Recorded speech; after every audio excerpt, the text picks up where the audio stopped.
दोस्तों रेल विकास निगम लिमिटेड की बात करें तो अब देख सकते हो कि कंपनी नवरत्न बन चुकी है। ऐसे में रेल विकास निगम लिमिटेड को बहुत सारे प्रोजेक्ट लेने के लिए सरकार की परमिशन की जरूरत नहीं है। इनको काफ़ी ज़्यादा फ्रीडम मिल चुका है और वैसे भी बिजनेस तो बहुत ही शानदार ग्रो कर रहा है।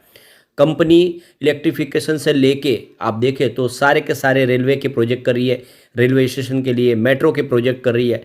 इसके अलावा इलेक्ट्रिफिकेशन के प्रोजेक्ट, 11 केवी लाइन के प्रोजेक्ट, ब्रिज के प्रोजेक्ट, बहुत सारे इनके पास प्रोजेक्ट है और अलग अलग इन्होंने बहुत सारी सब्सिडीज कंपनी बनाई जिसके माध्यम से ये मतलब जॉइंट वेंचरशिप में आप काम कर रही है। और इसके अलावा कंपनी वंदे भारत भी बना रही है रसिया की कंपनी के साथ मिलके। ये स्टॉक पहले बहुत ज़्यादा दौड़ चुका है, लेकिन क्या है और इसकी दौड़ बाकी है, जानेंगे इस वीडियो के माध्यम से।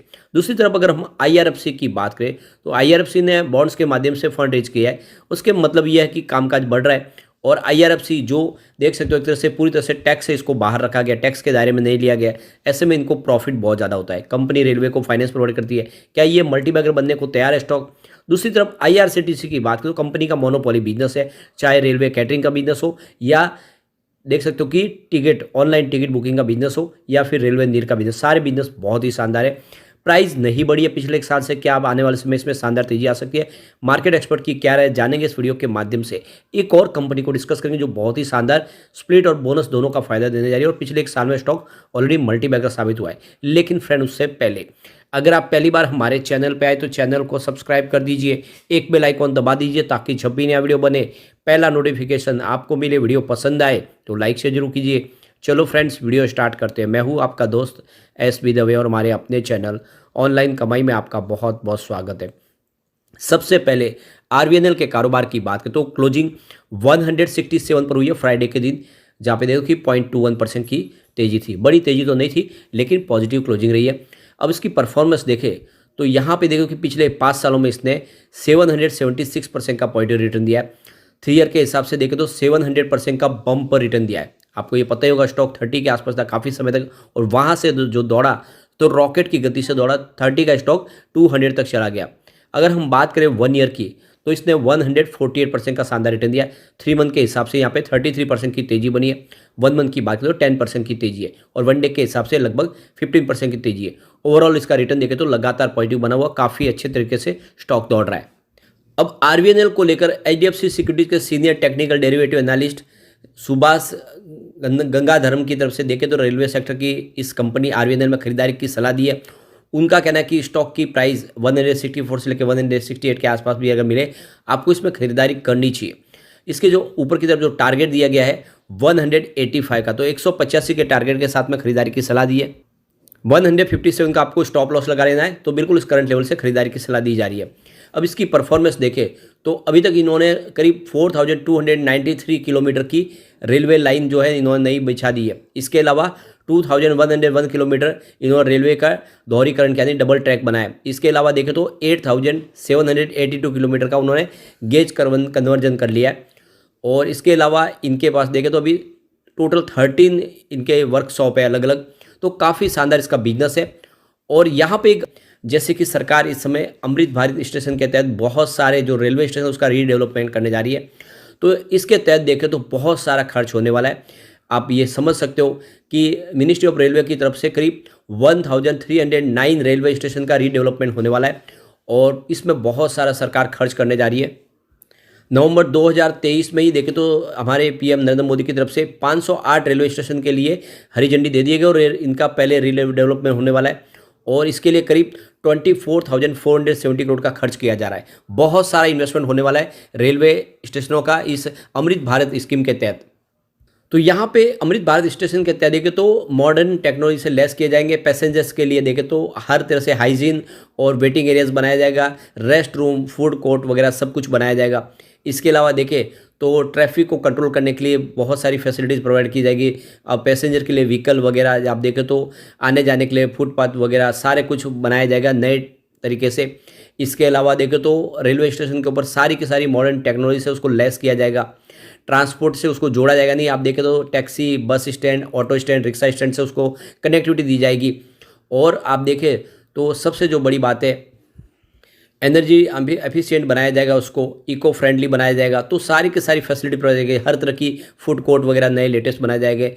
टेक्नोलॉजी, इंटरनेट की सारी फैसिलिटीज़ लेटेस्ट तरीके से दी जाएगी, अनाउंसमेंट के लिए वगैरह सब कुछ आप देखें तो सब कुछ लेटेस्ट होता है वो दिखाई देगा। एक तरह से बिल्कुल एयरपोर्ट आपको दिखाई देगा, रेलवे स्टेशन, इस तरह से इसको टेक्नोलॉजी से लैस किया जा रहा है। तो बहुत सारा खर्च होने वाला है और ऐसे में चाहे आरबीएनएल हो या आईआरएफसी हो, सबके लिए फ़ायदा होने वाला है। और आईआरसीटी जो रेलवे के लिए कैटरिंग की सर्विस प्रोवाइड करती है। अब हम चलते हैं आईआरएफसी की तरफ। 76 पर क्लोजिंग थी, जहाँ पे 0.59% की हमें गिरावट देखने को मिली। वैसे आईआरएफसी का बिजनेस बहुत ही शानदार है। आप देखें तो लगातार इनका रेवेन्यू, प्रॉफिट सब बढ़ रहा है।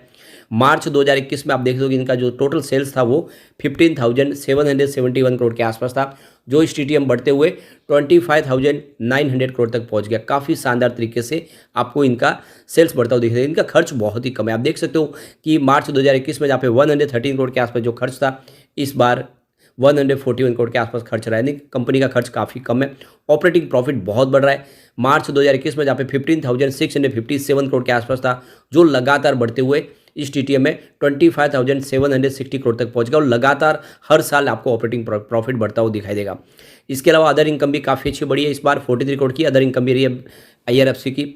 अब यहाँ पे टोटल नेट प्रॉफिट आपने टैक्स की बात करें तो मार्च 2021 में जहाँ पे 4,416 करोड़ के आसपास था, जो लगातार बढ़ते हुए 6,068 करोड़ तक पहुँच गया इस टीटीएम। और ईपीएस में वृद्धि हुई है। 3.38 रुपीज़ था मार्च 2021 में, जो 4.65 रुपीज़ हुआ। काफ़ी अच्छा प्रदर्शन किया है और वाकई में बहुत शानदार है आईआरएफसी। इसकी रेटिंग भी बहुत अच्छी है। मास्टर रेटिंग 5 स्टार में से 3 स्टार की रेटिंग है। ईपीएस सिस्टम इसकी वीक है, 5 स्टार में मात्र 2 स्टार की रेटिंग है। लेकिन बायर डिमांड के मामले में देखें तो 5 स्टार में से 5 स्टार की रेटिंग है। इसकी प्राइस स्ट्रेंथ भी बहुत मजबूत है। 5 स्टार में से 5 स्टार की रेटिंग निकल के आ रही है और ग्रुप रैंक के मामले में 5 स्टार में से 4 स्टार की रेटिंग है। ओवरऑल इसकी रेटिंग बहुत ही शानदार है। ऐसे में लॉन्ग टर्म का नहीं लेकर निवेश करना चाहिए इस लेवल पे आपको आईआरएफसी में। चलते हम आईआरसीटीसी की तरफ। 692 पर क्लोजिंग है, जहाँ पे 1.04% की हमें गिरावट देखने को मिली।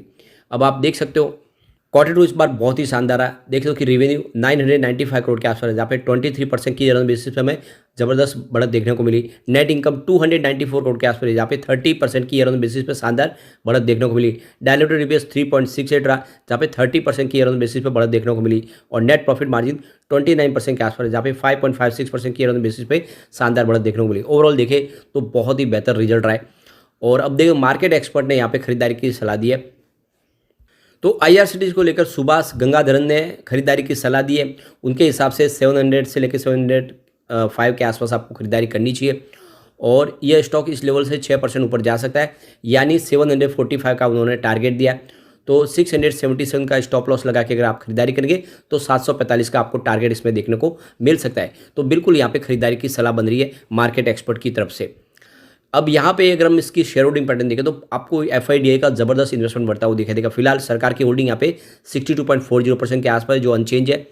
इसके अलावा अगर हम देखें तो एफआई लगातार इन्वेस्टमेंट बढ़ा रहे हैं। 6.53% होल्डिंग थी मार्च में, जो लगातार बढ़ते हुए 7.11% हो चुके हैं सितंबर में। यहाँ पे देख लो कि डीआई की होल्डिंग कुछ कम हुई थी, देख लो कि जून में, यानी 10.06% होल्डिंग थी मार्च में, जून में 9.92% हुई, लेकिन इस समय 10.53% की होल्डिंग हो गई है। तो डीआई ने भी जम के खरीदारी की है। होल्डिंग जो कम हुई है वो है जनरल पब्लिक की। 21.01% होल्डिंग थी मार्च में, जो सितंबर में मात्र 19.97% के आसपास है, यानी 20% से भी कम जनरल पब्लिक की होल्डिंग है। कुल मिला के शेयर होल्डिंग पैटर्न अच्छा है। ऐसे में ये स्टॉक नहीं दौड़ा साल भर से, अब दौड़ेगा। इन्वेस्टमेंट आपको इस लेवल पे कर लेना चाहिए। अब हम चलते हैं उसी स्टॉक की तरफ जो हमें बहुत ही शानदार बोनस और स्प्लिट दोनों का फायदा देने जा रहे हैं। तो यहाँ पे हम बात करें स्टैंडर्ड कैपिटल मार्केट की। 55 पर स्टॉक है, जहाँ पे 2% की गिरावट हुई है। वैसे ये देख सकते हो स्टॉक पिछले एक साल में 672% का बम्पर रिटर्न दे चुका है। 7 रुपीज़ के आसपास स्टॉक था, वो 55 के आसपास है। बहुत बड़ा मल्टीबैग रिटर्न दिया है और अब कंपनी ने फैसला किया है बोनस और स्प्लिट का। तो कंपनी 2:1 के रेशो में बोनस देने जा रही है, साथ में 1:10 के रेशियो में स्टॉक को स्प्लिट करने जा रही है। जो फेस वैल्यू 10 रुपीज़ है उसको 1 रुपये में बदला जा रहा है, साथ में आपको 2:1 के रेशियो में बोनस भी दिया जा रहा है। अभी इसकी रिकॉर्ड डेट नहीं आई तो आप फ़ायदा उठा सकते हैं, इस समय खरीदारी आप कर सकते हैं। काफ़ी शानदार इसका प्रदर्शन रहा है और बिजनेस बहुत ही शानदार है। ये एक एनबीएफसी है। अगर आप देखें इसके रिवेन्यू को तो सितंबर 2022 में जहाँ पे 1.42 करोड़ के आसपास था, जो सितंबर 2023 में बढ़ के 5.65 करोड़ तक पहुँच गया। तो देख सकते हो कि बहुत ही बड़ा जंप देखने को मिल रहा है रिवेन्यू के अंदर। बात करें प्रॉफिट की तो सितंबर 2022 में मात्र 0.15 करोड़ के आसपास प्रॉफिट था, जो सितंबर 2023 में बढ़ के 2.31 करोड़ तक पहुंच गया। वैसे जून में 2.59 करोड़ के आसपास प्रॉफिट था। तो क्वार्टर ऑन क्वार्टर बेसिस पे थोड़ा सा कम जरूर हुआ, लेकिन ईयर ऑन बेसिस पे बहुत बड़ा जंप देखने को मिला है। ऐसे में लॉन्ग टर्म इन्वेस्टर के लिए अच्छा मौका है, खरीदारी करें और जैसे कि बोनस और स्प्लिट की घोषणा में तो ये स्टॉक और बढ़ सकता है, इस समय दाव लगाया जा सकता है। लेकिन फ्रेंड, कोई भी इन्वेस्टमेंट करने से पहले अपने फाइनेंशियल एडवाइस से बड़े ले ले या अपना खुद का रिसर्च करें, क्योंकि मैंने वीडियो आपके एजुकेशनल पर्पज़ के लिए ही बनाया। वीडियो पसंद आए तो लाइक शेयर जो कीजिए और चैनल को सब्सक्राइब कर दीजिए। Thank you friend.